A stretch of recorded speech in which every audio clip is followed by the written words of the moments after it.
Digital মিডিয়ার বিষয়ক প্রশিক্ষণের আয়োজন করেছে, তাদেরকেও আমি সাধুবাদ জানাই। আমি শুনতে পেলাম পুরো বাংলাদেশে তারা এই আয়োজনটি করেছে। এটি আমাদের বাংলাদেশের সাংবাদিকতার জগতে, সংবাদের জগতে একটি দৃষ্টান্ত হয়ে থাকবে এবং এর মাধ্যমে জাতি এবং দেশ উপকৃত হবে নিঃসন্দেহে। সম্মানিত প্রশিক্ষণার্থীবৃন্দ, সম্মানিত উপস্থিতি, ডিজিটাল মিডিয়া এটি আসলে দিন দিন আমাদের প্রশিক্ষক বলছিলেন যে আজকে অনেক আগের সাংবাদিকতা আর এখনকার সাংবাদিকতার মধ্যে অনেক বেশি পার্থক্য। সাংবাদিকতার এই জায়গাটায় যদি আপনার কাঁধে গোটা দুনিয়ার ভার, আপনি যদি এখন সেই নিজেকে যোগ্য না করেন, আমরা সাধারণত এটা গুরুমুখী বিদ্যা, বড় ভাইয়ের কাছ থেকে ছোট ভাই নেয়, ছোট বোন নেয়, এইভাবে আপনারা আসেন। কিন্তু আসলে নিজের আপনার শেখার আরো জায়গা দরকার আছে। এটা হচ্ছে এলিস ইন ওয়ান্ডারল্যান্ডের মতো, যে আপনাকে এক জায়গায় দাঁড়া থাকার জন্য হলেও দৌড়াতে হবে। আপনি যদি এক জায়গায়ও থাকতে চান তাহলে আপনাকে দৌড়াতে হবে, কারণ তলার মাটিটা দৌড়াচ্ছে, বাস্তবতা প্রতিদিন বদলাচ্ছে।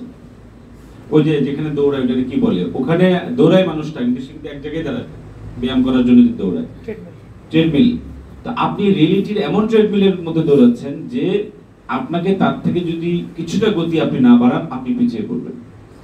সেটা আমাদের জুলহাস দীপু যেমন বললেন যে প্রযুক্তি বদলাচ্ছে, বাস্তবতাও তো বদলাচ্ছে, ভাষা বদলাচ্ছে। আমরা আগে যেভাবে প্রকাশ করতাম এখন অন্যভাবে করি।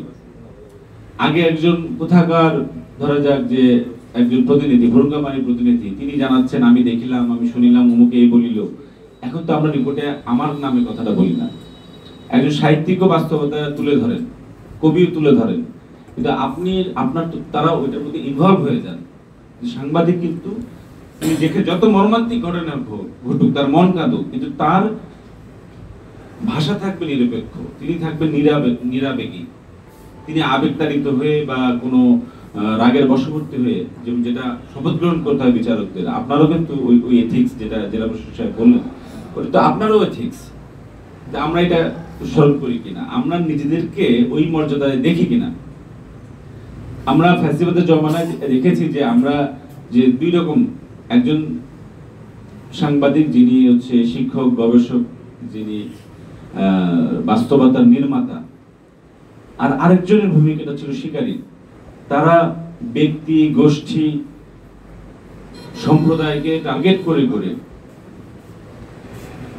রিপোর্ট তৈরি করতে। একজন ব্যক্তি বা একটি দল বা একটি গোষ্ঠীকে টার্গেট করে প্রথম আমরা আপনারা দেখেছেন যে 1/11-এর সময় এটা প্রথম শুরু হলো। আমরা আজকে যে এই 25-এ বা 24-এর ঘটনায় শুরুটা ধরলে আপনাকে ধরতে হবে 2006 সাল থেকে। 1/11-এর জন্য সিরিজ রিপোর্ট তৈরি করা হলো। তারপর তার সঙ্গে একটি বেসরকারি আন্তর্জাতিক এনজিও কাজ করেছিল, একাধিক এনজিও কাজ করেছিল। তারা মিলে একটা আবহ তৈরি করলো, তারা পলিটিক্যাল ইঞ্জিনিয়ারিং করবে এবং এই পুরো প্রজেক্টের বৈধতা দেওয়া, জনপ্রিয় করা এবং এটাকে বাস্তবায়ন করার ক্ষেত্রে বড় ভূমিকা নিল মিডিয়া, তাও বৃহৎ মিডিয়া।